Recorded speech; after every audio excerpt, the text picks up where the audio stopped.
علیہ السلام سے ایک غریب آدمی نے درخواست کی کہ آپ کلیم اللہ ہیں، اللہ تعالیٰ سے دعا کریں کہ وہ میرا رزق بڑھا دے، مجھے کئی دن فاقے کرنے پڑتے ہیں۔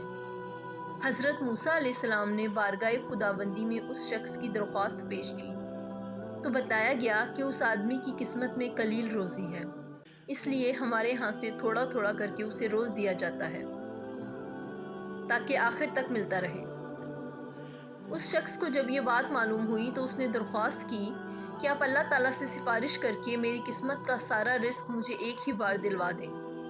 اللہ تعالیٰ نے حضرت موسیٰ علیہ السلام کی دعا قبول کی اور اس شخص کو تمام زندگی کا رزق ایک ہی بار مل گیا۔ اس شخص نے فوراً ایک لنگر خانہ کھول دیا اور اعلان کر دیا کہ جس شخص کے کھانے کا انتظام نہ ہو وہ ہمارے لنگر خانے سے پیٹ بھر کر کھانا کھا سکتا ہے۔ حضرت موسیٰ علیہ السلام کو اس کی اس حرکت پر تعجب ہوا۔ انہوں نے اسے سمجھانے کی بہت کوشش کی لیکن وہ نہ مانا تو مایوس ہو کر چلے گئے۔ ایک ہفتے بعد ان کا ادھر سے گزر ہوا تو دیکھا کہ لنگر خانہ ابھی بھی جاری ہے۔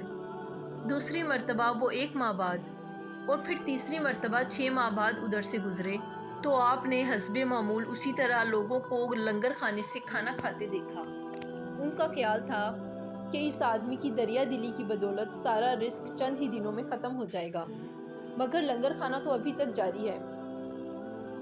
آپ نے اللہ تعالیٰ سے عرض کیا، یا اللہ یہ کیا قصہ ہے، اس کا تھوڑا سا رزق ابھی تک باقی ہے۔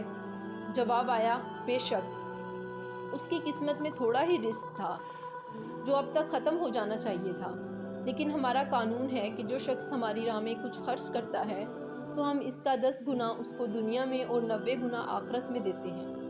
جتنا یہ بندہ ہماری راہ میں خرچ کرتا ہے اس کا 10 گنا